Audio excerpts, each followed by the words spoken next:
Record. There we go.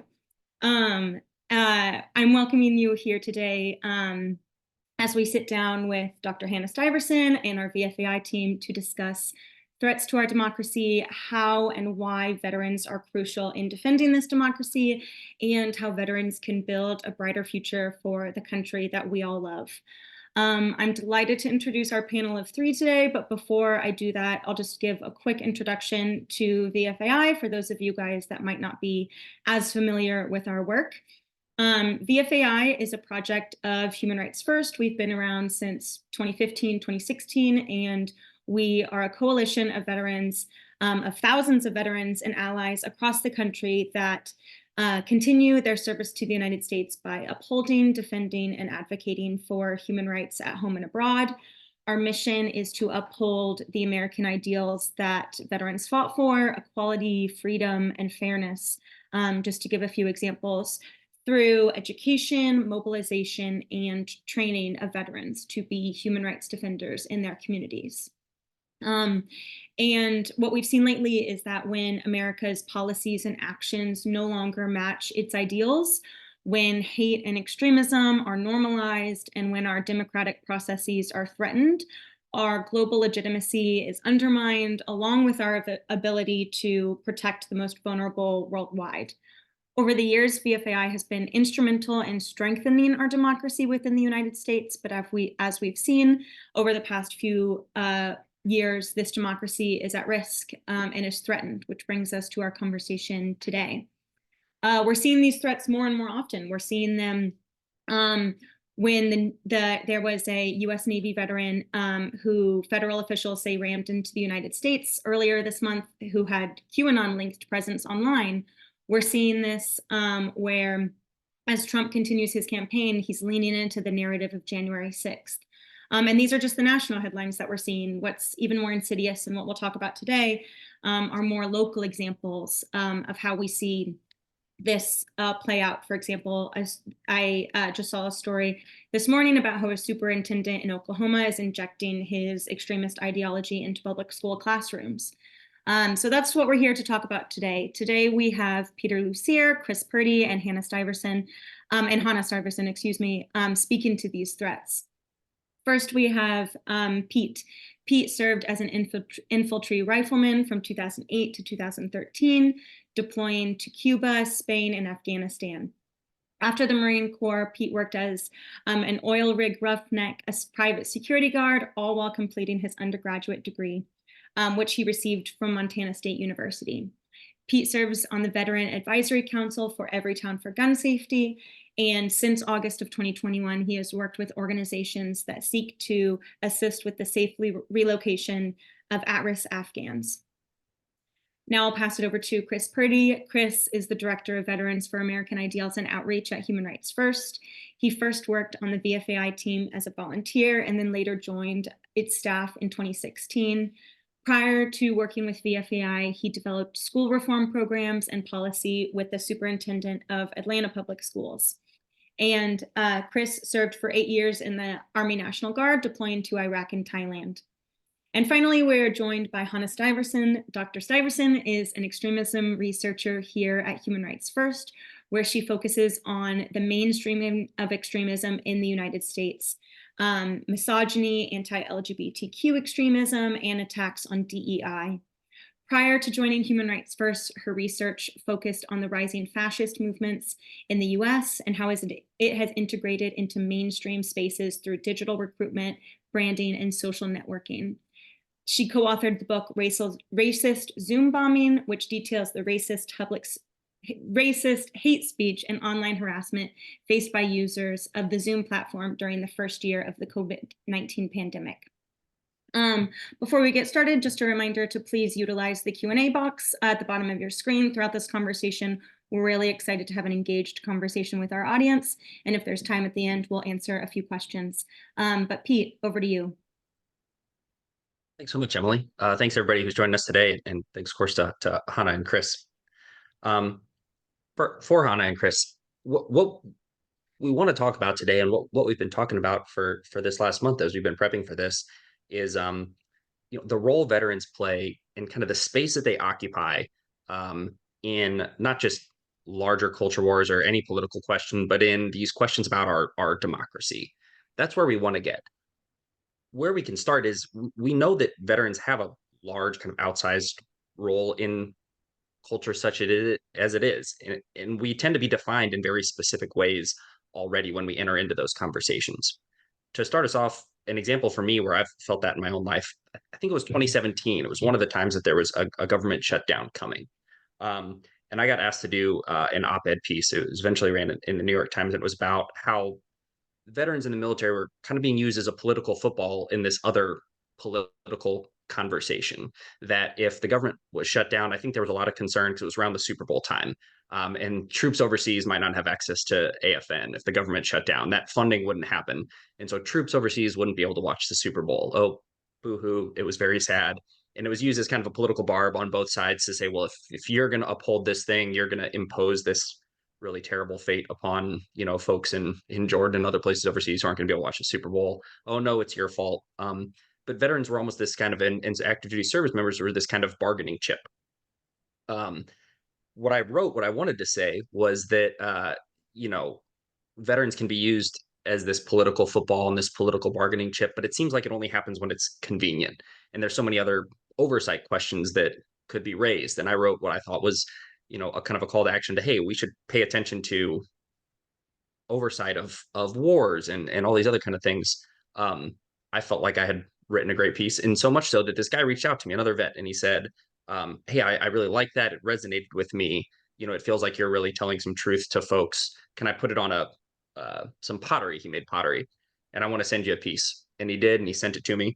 And I got it, and it was lovely. I'm going to go off and change this camera for just a second here.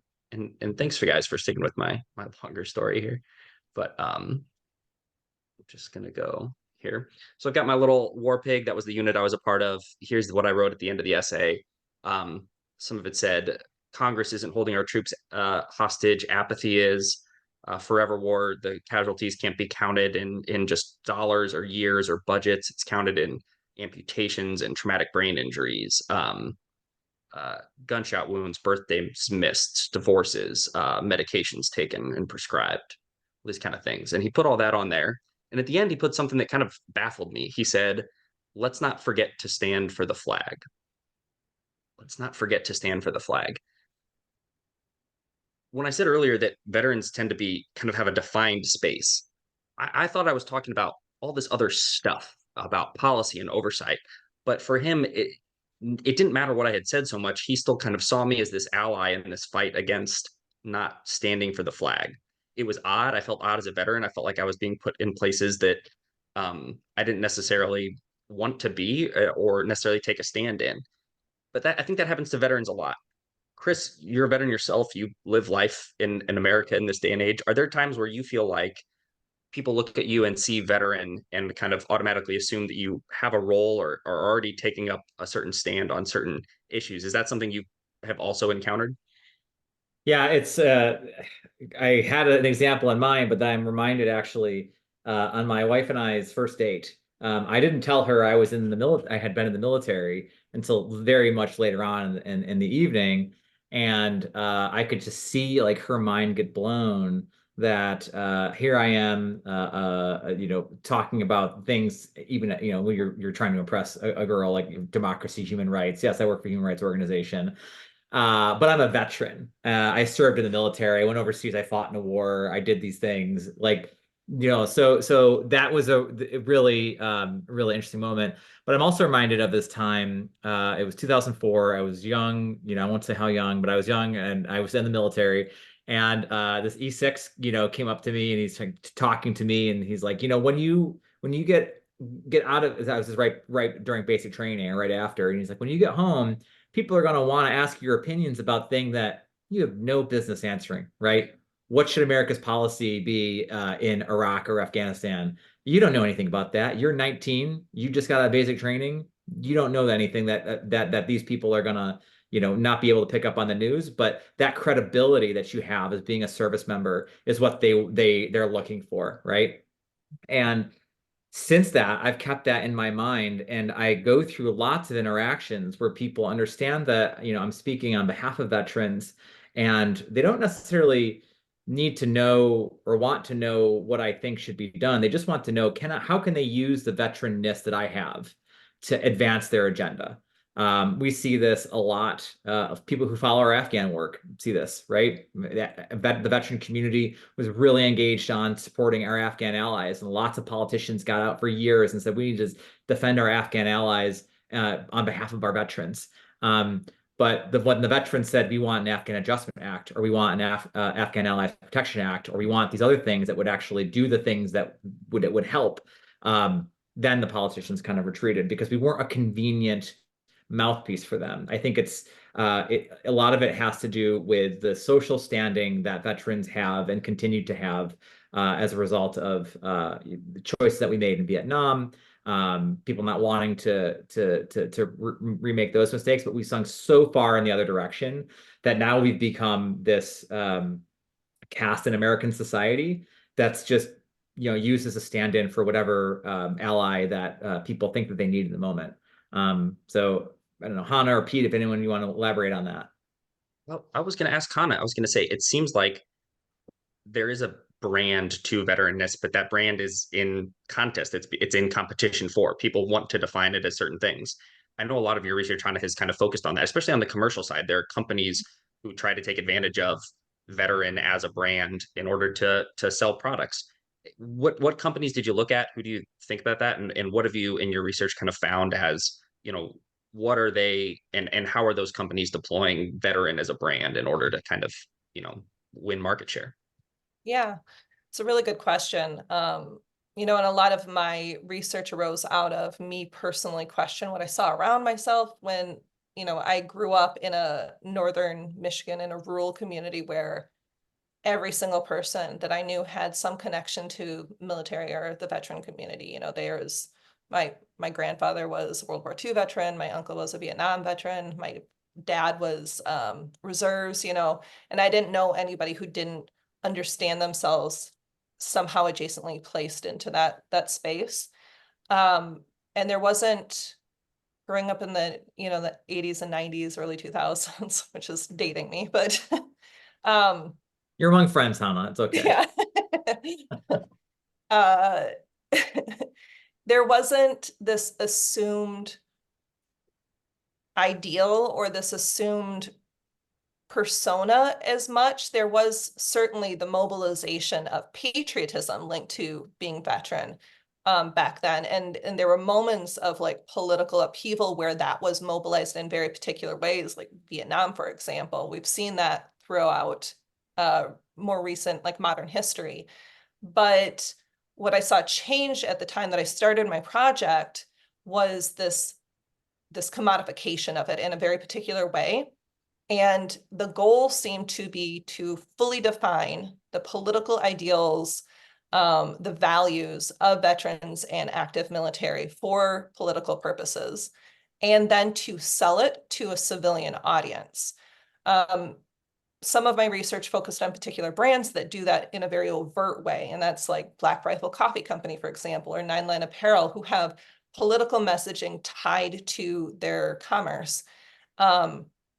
And they usually present it as they're serving the veteran community, they are for the veteran community, but the majority of the audience that they're speaking to is actually civilian.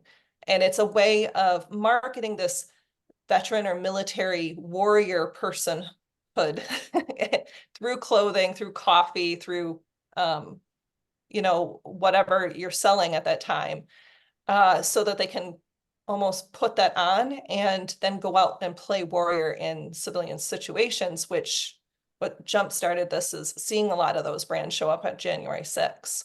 So I see this as a very particular danger, not only because of how it speaks to the veteran community and utilizes them in unfair ways, but also it supports this tendency towards militarizing a civilian force for political ends.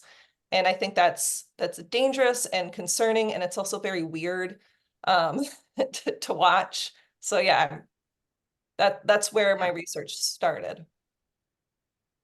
And and it's fascinating. I've had a chance to read some of it, and it's been gripping. If you guys haven't read any of Hanah's work, get out there and try and find some stuff.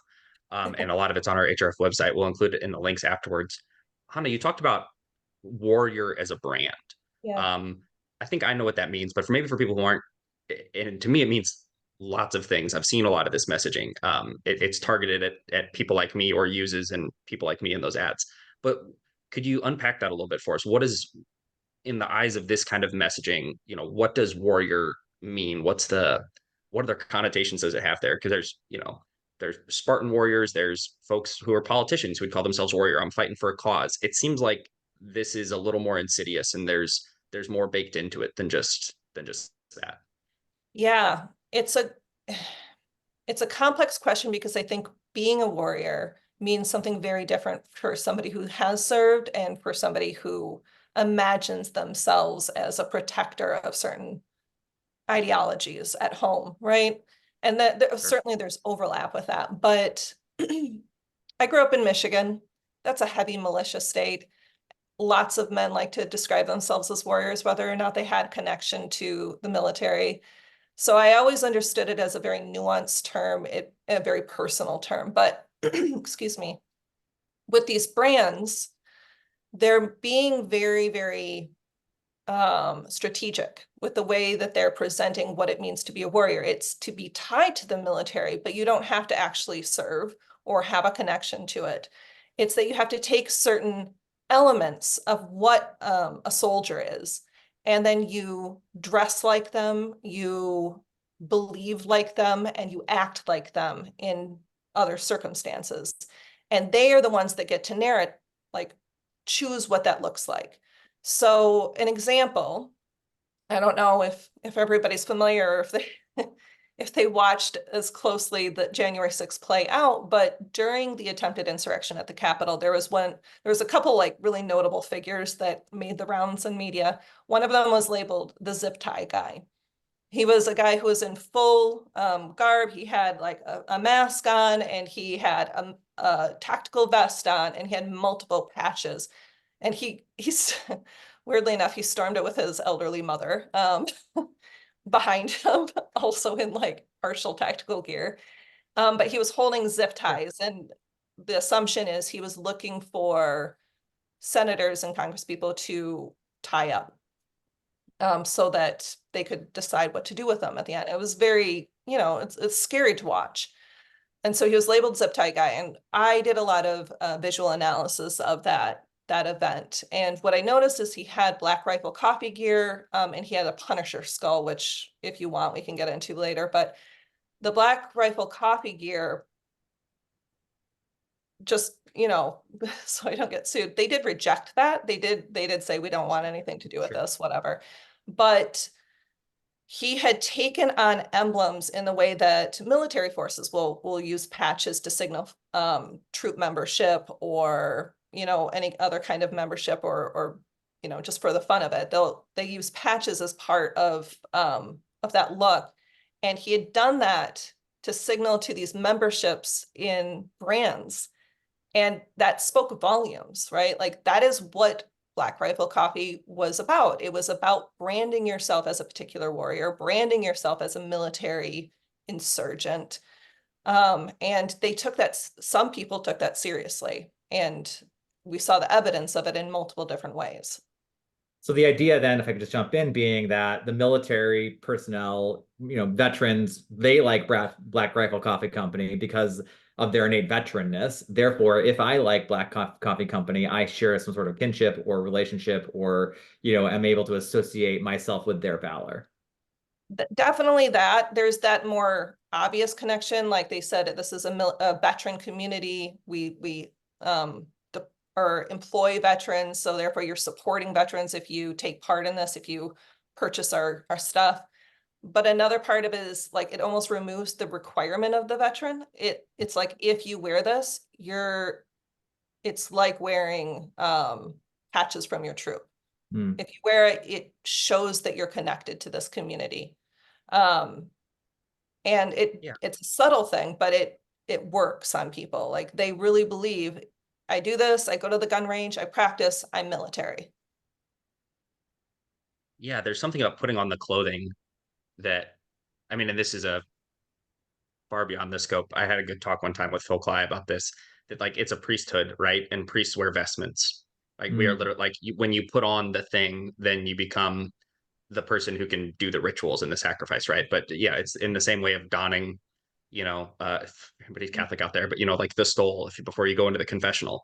It's the same way, I think. And in some ways, I think there's almost there's an old Joan Didion essay about how John Wayne is sexy, or he's the American sex symbol. And that's in the 1960s or 70s when lots of people went to movies. We lack a lot of unifying cultural symbols. That guy, zip tie guy, I think about how ubiquitous the silhouette of a person in tactical gear is as a cultural symbol today. If you see the silhouette, you see a helmet, you see a flak, you see, flexi cuffs, zip ties, like on the shoulder, and a slung M16. I mean, I think it's the Wounded Warriors logo. Yeah. And that's recognizable instantly by just putting on some of those clothes. You become this almost enigmatic figure, but it seems like it almost has universal cultural cash. Everybody knows what that looks like. If you're wearing coyote boots, rough out boots, that are that color, if you have that load bearing vest on, it's instantly recognizable. The flexi cuffs in the zip ties are interesting. When you were in Iraq, were those ubiquitous when you had deployed in Afghanistan? When I went by 2011, everybody had them. It was all the time. You had a pair of white. Yeah. Yeah. I mean, they were part of your loadout kit. Everyone had to have at least one set, and then you had a bunch in the back of your truck. So Yeah. There's so much going on here, and we've drifted a little bit. You talked about Michigan. I want to come back and talk about some of the Governor Whitner plot. I think that's part of what we're talking about, but this all feels like good context. We kind of settled ourselves. So like veterans have this brand. There's people who are trying to talk about it. To bring us back here, I think maybe a good spot to start is, so we know where veterans stand in this debate. We're also talking about slow coups and attacks on our democratic processes. Maybe what we can do is talk about some of those, what those look like, and then talk about how veterans kind of fit into there. So recently you had a new paper out, Hanah, about where we're seeing kind of attacks at democracy, even at like the local level. Can you talk about what some of those are, and how at different communities, where are folks coming for kind of democratic institutions? Yeah. So I'll say that, our department focuses on what we call the mainstreaming of extremism rather than the fringe. Like most people, when you hear the word extremism, you think neo-Nazis or, like people blowing up companies, that kind of thing. But the way we understand extremism is this opposition to democratic values, to pluralism, to equality, and the mobilization of that in the mainstream through often legislative or policy work.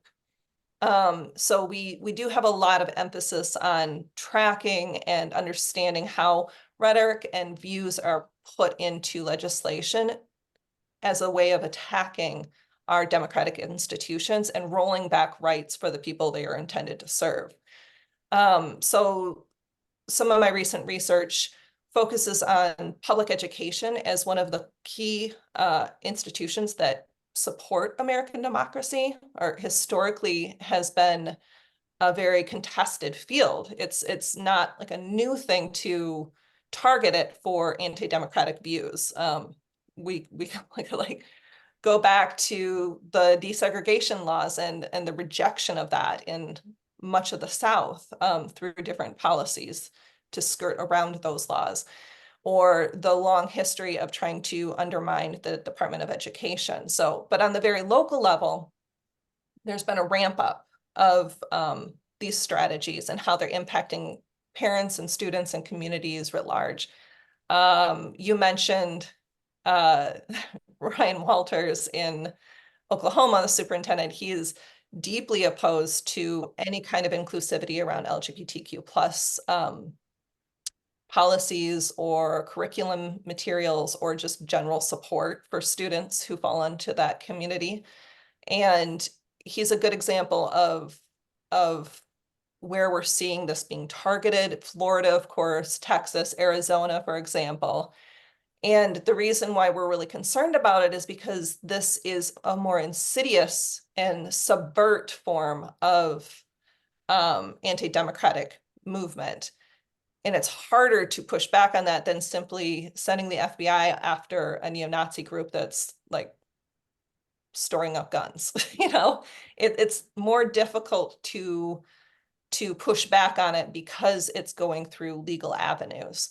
So that's what that research is looking at, and we can get into the nitty-gritty of that if that's useful. Yeah.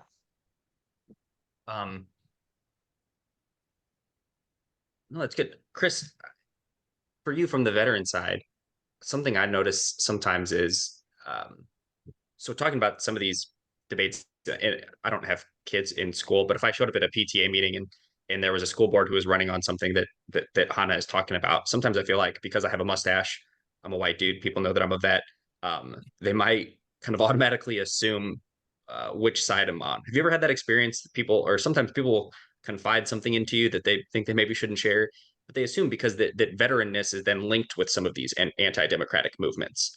Is that true for you? Do you think that in some ways some of these, like we talked about, how people are co-opting that veteran brand, is it working? It seems like it's working to me, because when people, like I said, if they see me and they look at me based off how I look, they might think, oh yeah, this is a guy who's going to help us to ban books or to help us whatever. But it could just be my experience. For yourself as a veteran out there living in the world, I don't know, does that ring true?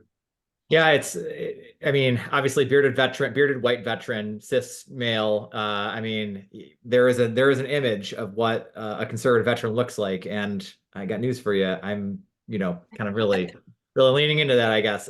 We, Chris, the two of us, but yeah, no, I know what you mean. I live in Atlanta, so,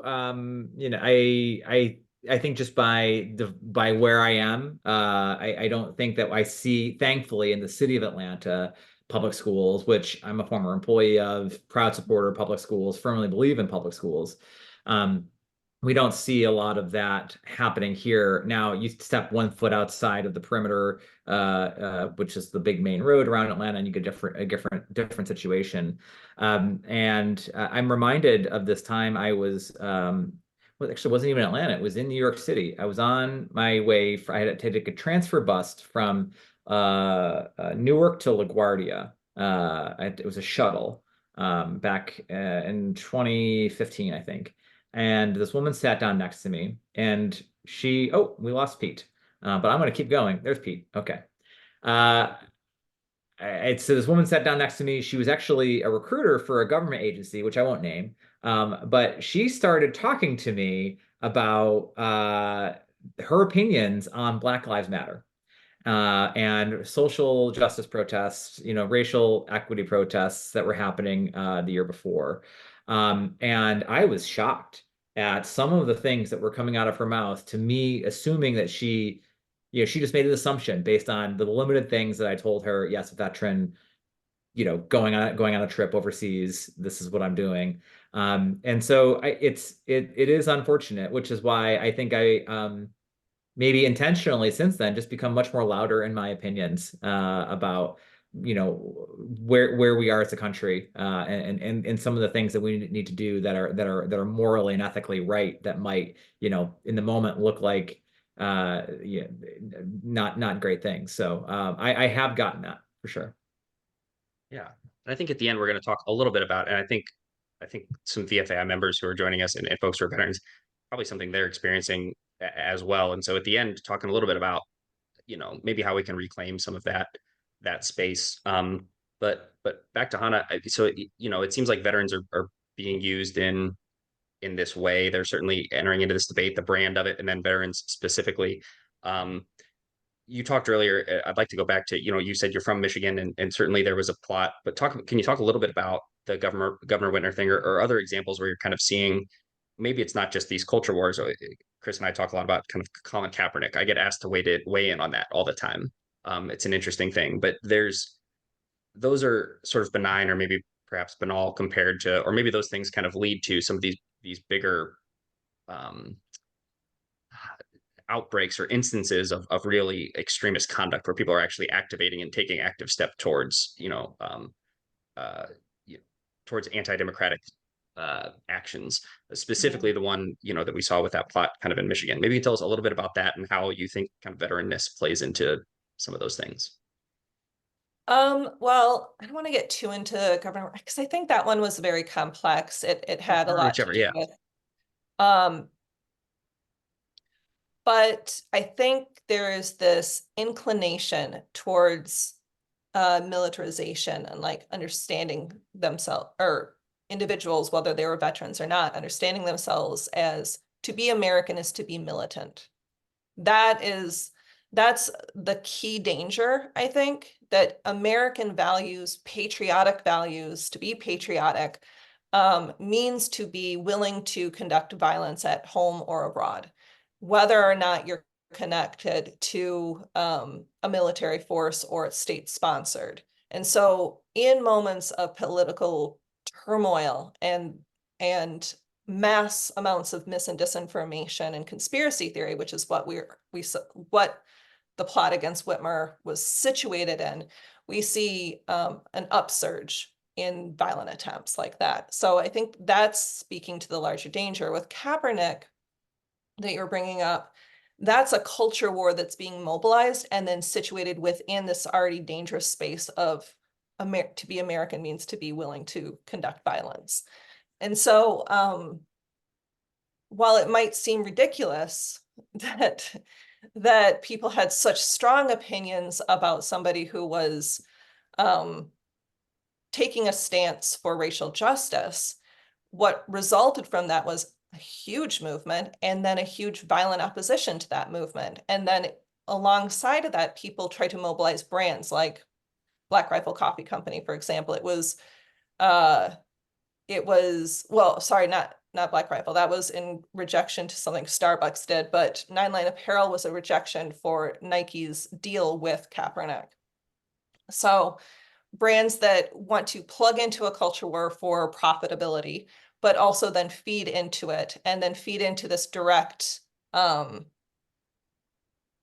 thing in American culture that is already quite dangerous, which is this belief that we have to be militant. And I think we had a really great question in here, actually. That Yeah, Samir asks, how much of the blame does popular cultural and popular culture and traditional media share with the militarization of society?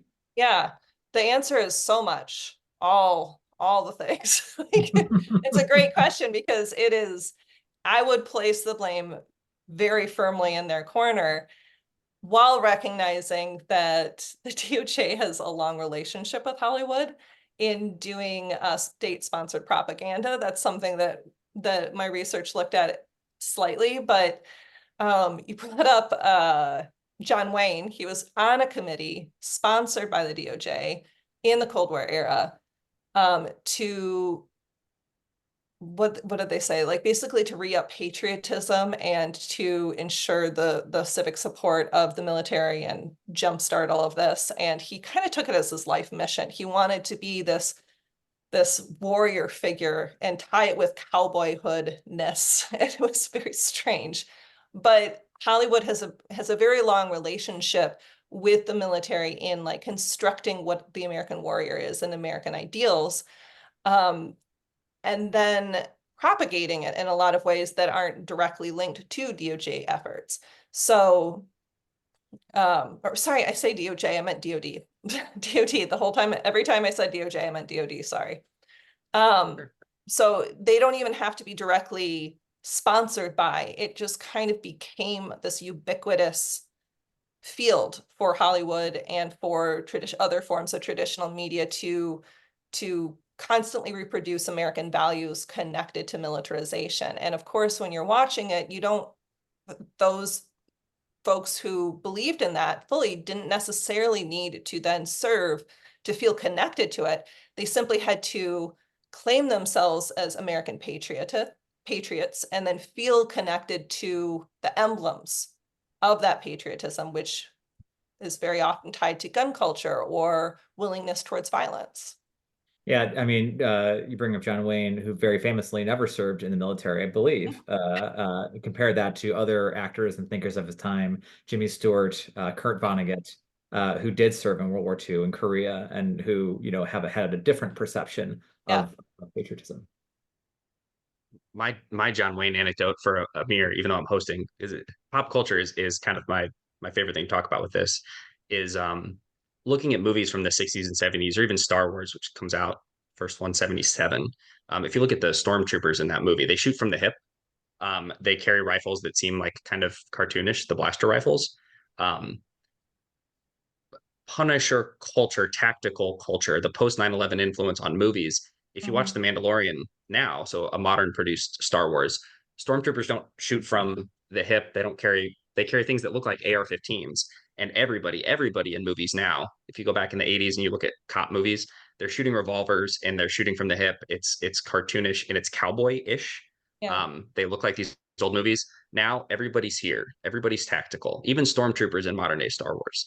How does pop culture shape militarization? Even our, both our villains and our heroes now are both versions of, in kind of this really complex way, that both Empire and Rebel, which is a weird thing that veterans also have to kind of deal with. I think that's a cultural space we end up occupying. You can feel like Empire. Sometimes I did in Afghanistan. It can feel like that, as that force. But then also back here at home, it feels oftentimes that veteran is also a countercultural thing. It's not in support of a dominant paradigm. It's this kind of underground thing, yet still very tactical and still carrying black rifles. So it's an interesting mix. Yeah, Amir, let's grab a beer sometime in St. Louis. Friend of the webinar. This is his second time coming. And St. Louis's finest, Amir Husdik, who's also a fellow Marine. So thanks so much for the great question. Any other pop culture things that have stuck out to either of our panelists about that you've noticed where you see that something that's interesting or that you've noted? And it's okay if no, but before we wrap on the question. Oh, I mean, I great. think we talked a little bit about Punisher, another great example of, how symbolisms can be symbology. I said it earlier, I'll say it again. Various symbols can be twisted and misused as an identifying mark. So. Yeah. I mean, Punisher is a big one. Yeah, Hanah. I can talk about pop culture all day, every day, but I was a huge comic book nerd. And so it was a natural integration into my work to kind of trace the trajectory of the Punisher skull. I hope everybody knows, but you can literally Google it. It's Marvel's The Punisher is this vigilante, dark anti-hero kind of character who has this huge white skull emblem, and he goes after crime syndicates and sometimes police forces. And Chris Kyle, who wrote and then helped produce American Sniper, the movie, titled his unit the Punishers and would spray paint the Punisher symbol on homes of the communities he was storming and on his tanks and on his vests.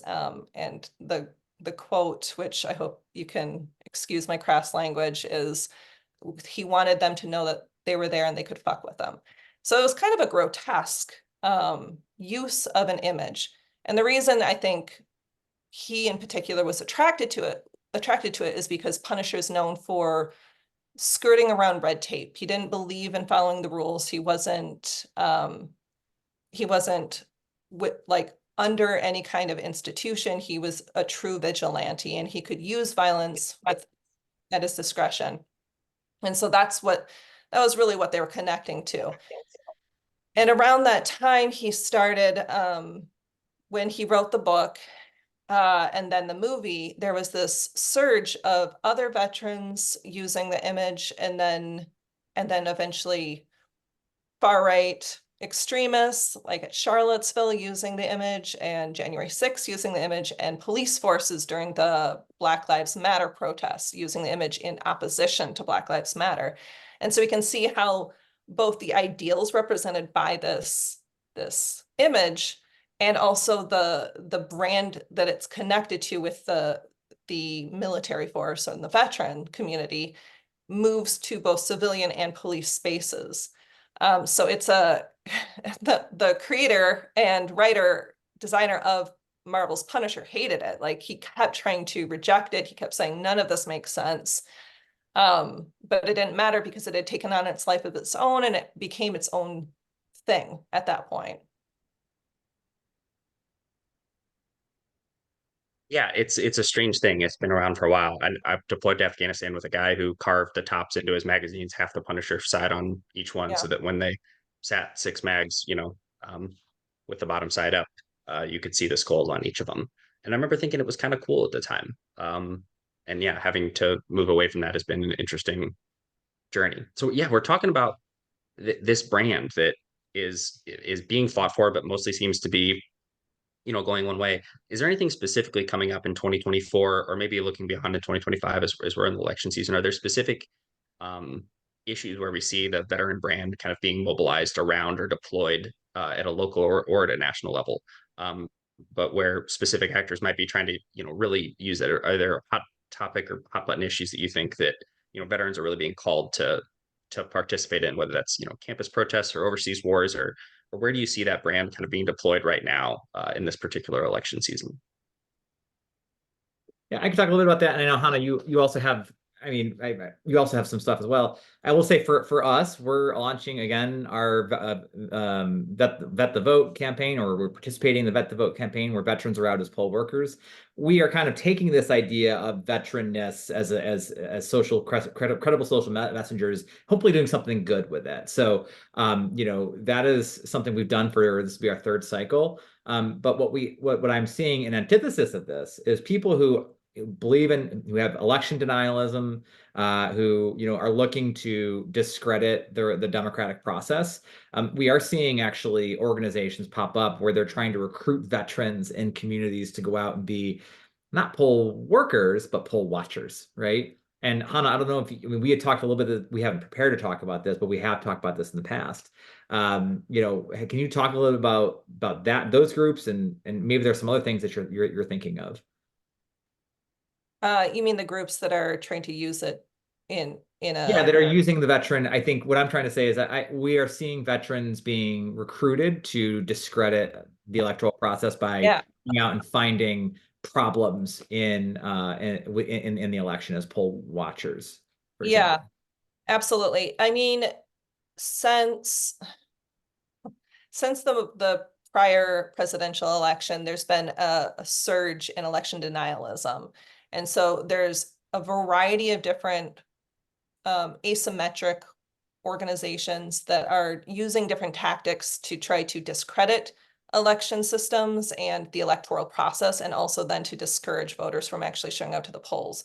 Some of them are actively trying to either utilize like the image of a veteran or actively recruit veterans to their cause by spreading misinformation about what, like this threat against the elections. And oftentimes it's tied to immigration, saying like there's floods of people coming in and trying to falsify the votes, right?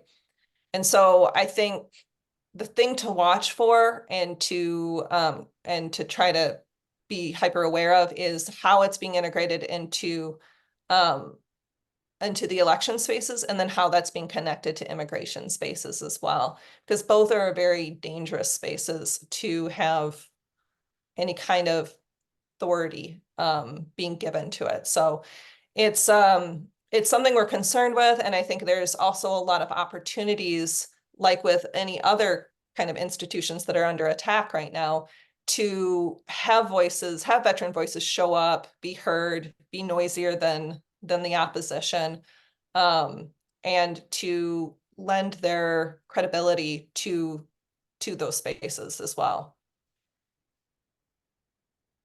Yeah, just for all the reasons that we've talked about. It seems like the veteran voice is just so powerful in those contexts. It's not a hard link to think of it, like these folks, and it's messaging that I've used myself for other types of things, but like this is what we fought for, right?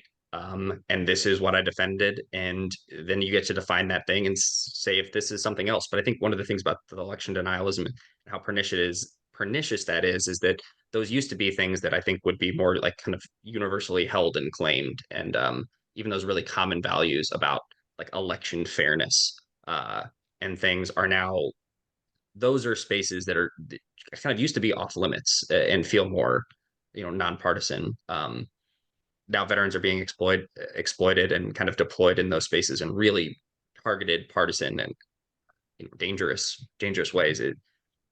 Is that fair? Yeah, I think that's fair. I mean, Chris would be more plugged into on the ground how that's being. I'll let you speak to that, but just from an overview stance, which is how I get to see it, I see that happening more and more. Chris, I guess the question for you is this a new thing? Does it feel different than before in the way that veterans are being used, or is this, same old, the same kind of debates that you talked about earlier, kind of going back to as far back as kind of like Vietnam and the space that veterans have there? Well, I think veterans have always been social messengers for, political actors of, whatever it is they're trying to get. I actually was talking to a reporter yesterday about this, and we were kind of emailing back and forth and kind of settled on the lost cause myth of the Confederacy, right? That you saw the daughters of the Confederacy, the sons of Confederate veterans, really stealing, and I'm going to say the word valor, not that I think that the Confederates or rebel soldiers were valorous for fighting to, maintain the system of slavery. But, this idea that they were serving, that they went out and fought as warriors. Those movements use that valor to advance their racist Jim Crow segregationist cause. So this is unfortunately a real trend in American society that we are kind of coming back to after a period of time in the 70s, 80s, and to a lesser extent 90s of the last century where things were a little different. I think the threat that I'm seeing right now is not since the post-Reconstruction South do we see the stakes so high, right? The stakes are quite high. Now, democracy is probably not going to end in 2024, but we have a long way to go before we get back to a point where American democracy is as trusted as it should be. And the veteran voice is a key player in that. And I think what I really value about Vets for American Ideals and lots of other post 9/11 veteran groups that we work with is that we really believe on mobilizing the veterans in defense of democracy. And for right or wrong, America has created this caste system where veterans are seen as the other, and it's incumbent on the veteran themselves to actually go out and use that voice for good. The last thing I'll say is to your point about is this gotten better or worse? About 10 years ago, we saw the veteran as one of the most trusted messengers in society. And that is still quite true. But recent data that we're seeing now shows up that, because of the politicization of the veteran voice, the average American doesn't trust generic veteran XYZ. Well, what they trust is their veteran, right? The veteran in their communities and their families and their neighborhoods. And so, which is what I'm really grateful to see folks on here and other sessions that we're doing. What we're asking for is you are out there in your communities. If you want to help organize for pro-democracy efforts and pro-democracy movements, we are here to help you. All right. We are here to equip you with the tools to do advocacy, to take reports like Hanah has a report coming out. We've done a lot of things on extremism in general over the past 2 years that we have access to. Use those resources in your community and figure out, all right, how can I protect democracy in Iowa or in rural Pennsylvania or in Atlanta? Here I am in Atlanta, right? We have quite a range of places where people are doing work. It's not all DC, it's not all New York City and LA, right? We need veterans out in their community to actually push this work forward. So the last thing I say, I know, Pete, I think we're going to wrap up pretty soon, is that we are continuing these webinars. And on May 9th, we're having another webinar that's focused a little bit more on immigration, but we'll be announcing another campaign, limited campaign to be done over the next six weeks at that point. So I'd encourage you all to join that as well. Didn't mean to steal your thunder to wrap it up, Hanah or Pete, but I was on a roll and I felt like I needed to get that in there. So. No, thank you so much. I am gonna, so thank you everybody so much for spending your lunch hour or lunch hour post plus one with us today. I want to give wrap it up shortly after, but Hanah, any last it's okay if not, but any last thoughts that you want to share with this crowd, and then I'll get everybody out of here. No, I'm really grateful to be able to speak on something that I've had in my brain for nearly a decade. So it was it's a great conversation to have ongoing. Thank you so much for joining us, and folks who are here, really check it out. If you ever read, for anybody who's ever read anything I've written, it's in the exact same wheelhouse, and so Hanah stuff is great and incredible. So really check that out. What Chris said, yeah, keep your eyes peeled. Well, you guys are all out there. I'm in St. Louis, Chris is in Atlanta, folks are all over the country, but when you see most of these members and the folks joining us, you guys are veterans yourselves. So if you're seeing things out there and you're seeing that veteran label be deployed, get in touch with VFAI, get in touch with us. Let us know, and if there's support or resources or training or things that can help you out. But we want to know about those things, and that's so often where the front lines these democratic fights are kind of happening. Thanks everybody for joining us. There's going to be a recording out, so you can send it to anybody who couldn't join us. There'll be a follow-up for those of you who attended. There'll be some resources and some stuff that's coming in emails. So thank you so much for coming. Keep an eye out for that. And please, once that recording is up, share it with your friends. And there'll be more of these going forward as we're in this important election year. Thanks so much, everybody, for joining. Thanks to Hanah. Thanks to Chris. Thanks to Emily for setting everything up and being incredible. Thanks, folks. All right, y'all. Talk soon.